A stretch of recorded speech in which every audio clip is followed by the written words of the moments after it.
Hello, everybody. Welcome back to Beer and Money. My name is Ryan Burklo. And I'm Alex Collins.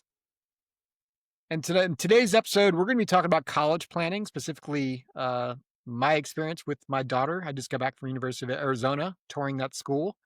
So we're going to dive into college planning and really my plan to fund that. But before we dive into this, Mr. Collins, what are you drinking? So today I'm drinking Twilight from Deschutes. Came out a couple years ago. It's 5% alcohol, 38 IBUs.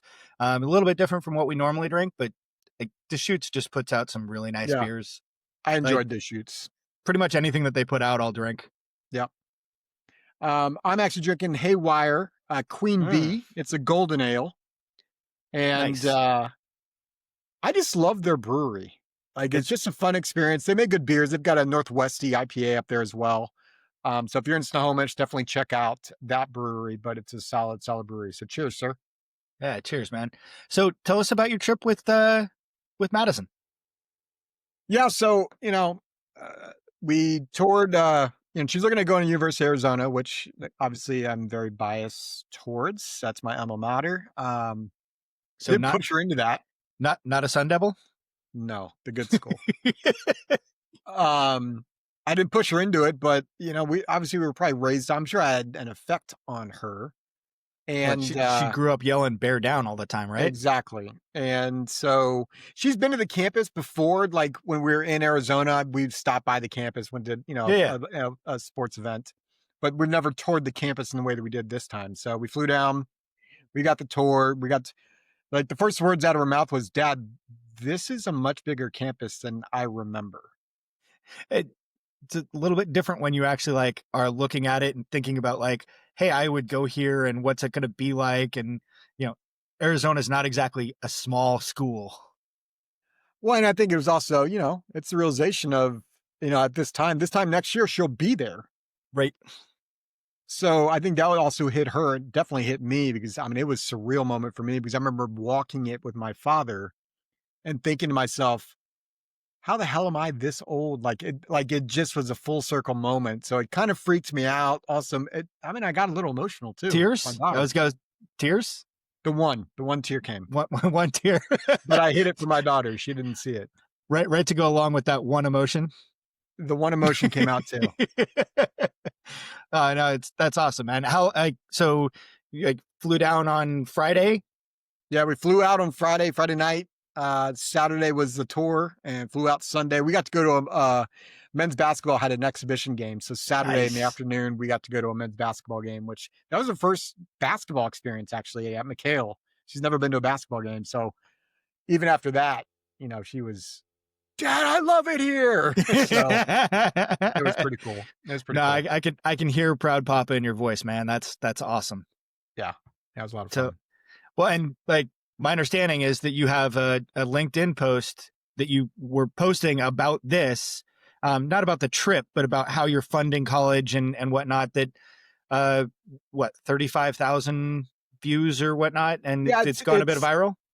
I wouldn't call it viral, but I think what the point of the post was I was just explaining how I'm funding for the education. And I think it's a way of funding that for whatever reason, a lot of people just never consider. Mm-hmm. Um, Nor do they understand the different implications of doing it different ways. And when you and I are doing financial planning, we're building a personal financial plan. It's not a cookie Right. cutter plan. And so I thought, I'll share what I'm doing out there if it helps people think differently about their money. And so essentially what I shared was, look, I've been saving a crap ton of money. I've got investments. I've got different options that I can pull from to pay for her college. Or I can just fund it from my cash flow, meaning I've been saving all this money rather than save the money next year or save as much money. I just take that money I was going to save, and that's how I pay for the education rather than taking it from an investment. So everybody knows about Warren Buffett. He's talking about like the first rule is don't touch your investments, right? Allow the Yeah. compounding to work. And so that's what I'm doing. I'm allowing the compounding to continue to work. Now, are any of the And investments that you have college specific, like Coverdale IRA, 529 plan, anything like that? Yeah, so I chose not to go any kids education type plans, 529s, anything. For me, uh, I I like flexibility. I like the option of using my money how I see fit. So if I wanted to, and still might do this, if I wanted to buy a house in Arizona and rent out that house to several students, right, and then I can collect rent. Like there's just different ways of using that money. It doesn't have to go to education purposes. So I like the flexibility piece. It doesn't mean that it's a right size fits all. I'm not Right. against 529 plans. I, I just like flexibility personally. So that's what I chose. Yeah, I mean, there's that great plan that you and I, kind of like partially came up with and partially heard about from a previous company that we worked at, where you can actually have your kids' college paid for with your own inheritance, you know, 30, 40, 50, 60 years down the road, whatever that looks like. Um, so if anybody has questions on that, like ping us offline. We're not going to go through that today. Um, but yeah, I mean, there are the point of this conversation is there are a ton of different ways to save for college, and there is no right way to do it. It's all personalized to the individual, and there's like, I mean, we. It's hilarious to hear like some of the comments and views of like, oh, well, you're doing it wrong. You should do this, and it's like, no, there's no one way to do it. And why would you want to create extra transaction costs just for the sake of transaction costs? Yeah, there's really I think two big things there's so many different ways. Like another person talked about how, if you go in the military will pay for this, right? That's a whole nother way to fund education, right?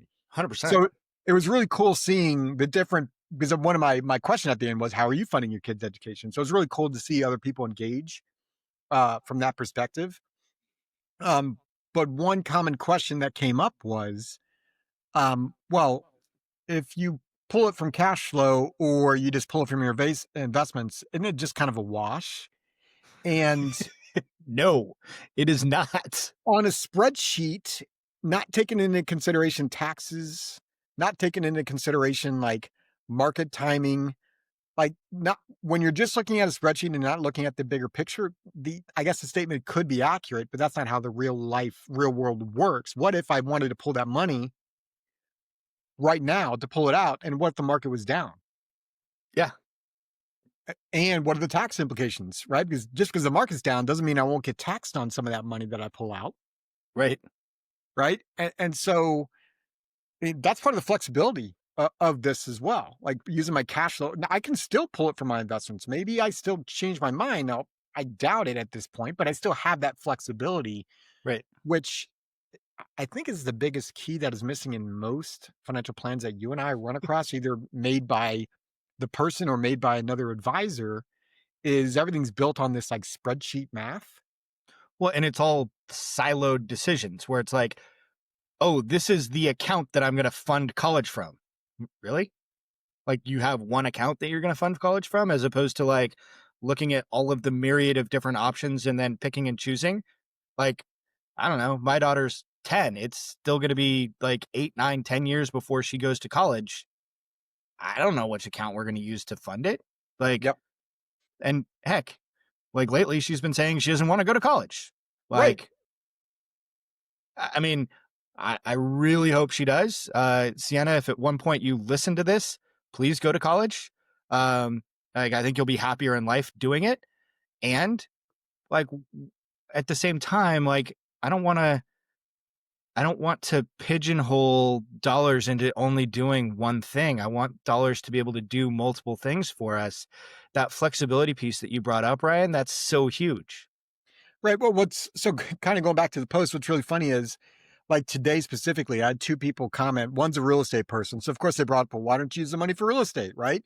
Which, as I commented back, I said, I absolutely could. And that's still on the table. The Yeah. fact is because of how I've set this up, I have that option. Right. Right. Another person brought up, I'm drawing a blank on what they brought up the military aspect. Another person brought up, oh well, maybe you can fund it a different way. Maybe the kid can earn it or something like that. I was like, or so then this is what's cool about the post. I threw out another option, or something else I considered is I give my child two options. One, I fund it and I pay for it. Two, They pay for it. So they have to take out a loan, they pay for it. And when she graduates, I stroke her a check for what it would have been. And she gets to choose to either pay off the debt, she could go start a business, she could, right? Like, think of all the different Buy a things that house. right. So she could then use that money to do what she wants with, right? Now she has that choice.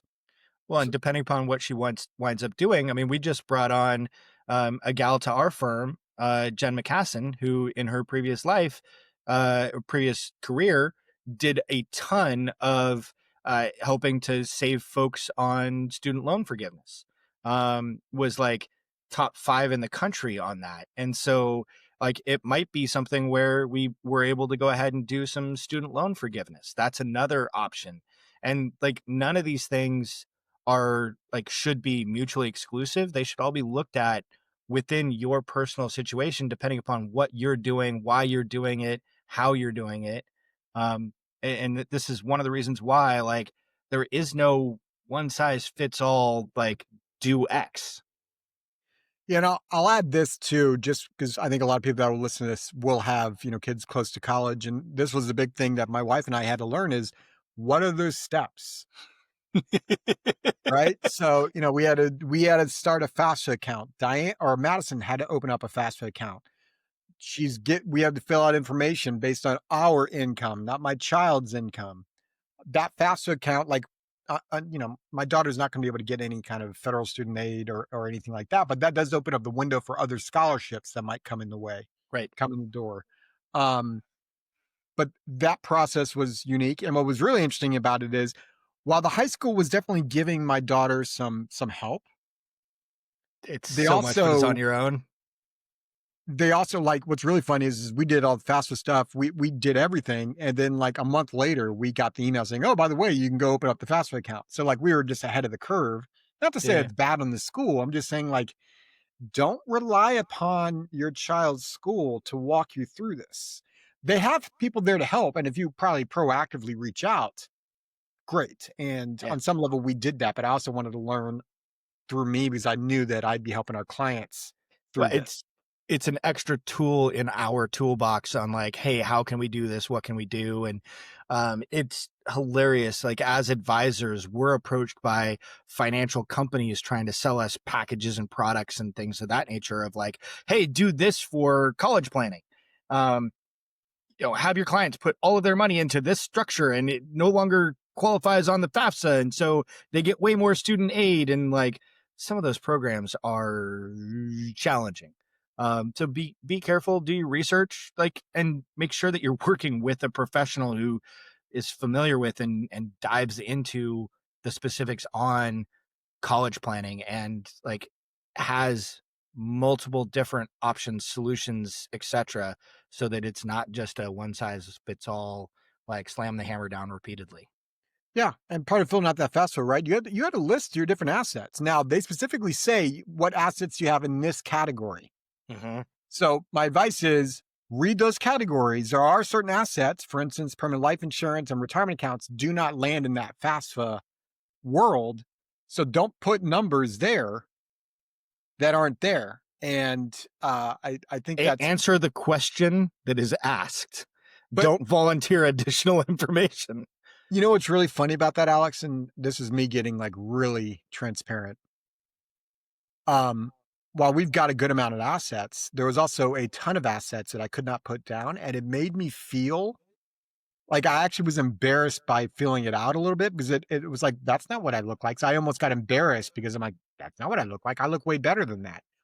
And then I caught myself. I'm like, that's stupid to think like that. Right. But here I'm in the financial planning world.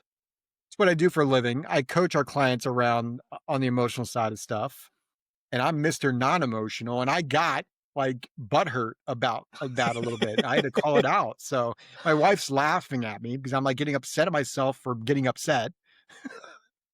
Well, it So like you're opening up the kimono, right? Like you're letting somebody else see your financial world, and that's always challenging. I mean, heck, that's one of the things that you and I deal with when we start working with clients is like that fear that clients have of like opening it up and showing like, hey, here's what I look like, and showing their entire financial world. I could tell you that Ryan and I have seen it all. We've got, one client who spends $50 a month on food. We've got another client who spends, you know, 20 grand a month on food. And like, I don't personally understand how either of those numbers work, because like $50 a month on food, like I would starve. And I have no idea how you can spend 20 grand a month on food. Yeah. None. Like it Yep. just boggling. Well, it goes back to you brought it up, right? Because we were looking at the LinkedIn post and the amount of people that gave me a little bit of challenge, like almost like you're doing it wrong. Right. Um, and I recently read Morgan House's newest book, The Art of Spending. And a huge thing in that book is he's like, look, people are making decisions based on the information that they have, more specifically, the experience that they have with money. Mhm. That decision was right for them based on their experience and what the information they have. It's not that they did it wrong. It was right for them in that moment, right? Yeah. The same thing is true for me. Now, I have a lot more experience and knowledge because of what I do for a living, but that doesn't make me wrong in how I did my personal plan. And what's really funny is the amount of people that said, "Oh, you should have done this," or "Oh, you should have done that." And it's kind of like you should know it's available to you, but you Right. should build the plan that is more specific to you, not following someone else's plan on how they did it, because you don't know what their end goal is, or Well, you don't know what they don't know. w- and they don't know what you haven't shared. Like they have no idea what your actual financial One situation looks person like. actually came at me and said, "You shouldn't send your kid to college. College is what's like ruined." Like right, and it was this post, and that's his opinion. I don't care that that's his opinion. My point back to him is you don't know what I shared and didn't share with my daughter. Matter of fact, I told her, if you don't want to go to school, I don't care. We'll do like learn something else. I it wasn't a forced going to college. And again, it goes back to this person was making an opinion of me Based on based on what I information that they're said. Like, oh, you're assuming. sending your kid to college, therefore you are in this camp. And it's kind of actually you don't know anything about me. How can you make that? Right. Well, and like so much of college these days isn't about like acquiring knowledge. It's more around, networking and the experience of being able to like learn how to be on your own, and also then having a piece of paper that says I'm capable of finishing something. It's almost become table stakes. Um I my opinion has changed all over the place on college, and I don't really have a strong opinion in either direction. What I did is I laid out the conversation with Madison, and I said, "This is what you can get from school. This was my experience with school. Do I think college is a little bit more expensive than maybe the value you get? That's where it and this is a classic Alex Collins line. Well, it it really depends. depends, right? So you can't put blanket statements out there, and it's a fit for the right person, and sometimes you gotta go to school to figure out if it is a fit, right? R So Well, and, like, trying to understand where it isn't a fit might be even a better, like, place to start of, like, okay, who should go to school? Who shouldn't go to school? right, if you're gonna go be a doctor, you kinda gotta go to school, Right. right? That was the other thing, like, the comment the guy that made, I'm like, "You don't even know my kid's going to be a doctor, like, what would I do? Like, you want him to what would she do then?"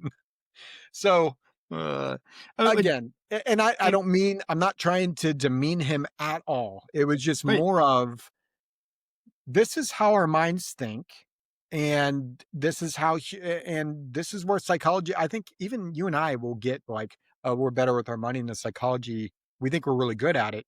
It still creeps up, the Well, and emotions of money, period. we also still make mistakes. I guarantee you there's things that I'm doing and paying for that I shouldn't be, and, like, some of it is just like, "Nope, I wanna do that because it makes my life easier." Uh, and some of it is just, like, ignorance, willful or otherwise. But I mean, like, I don't know. I had a client who the son went to um, school, like forklift operator school.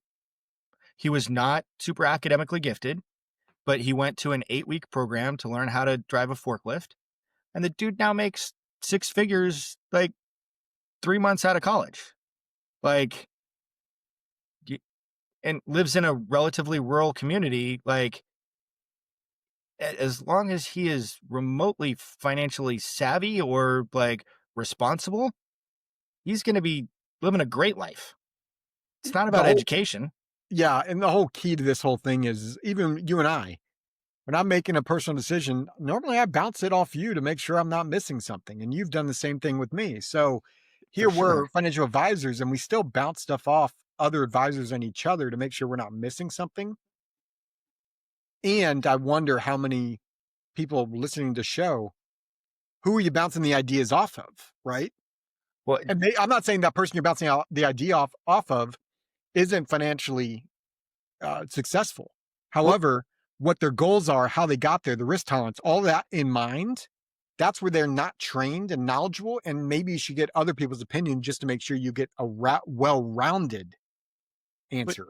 I mean that we were on a group call this morning, and one of our good friends like ran into a situation where one of his clients was bouncing ideas off of his dad, and the advisor was like, "Okay, let time out for just a quick sec.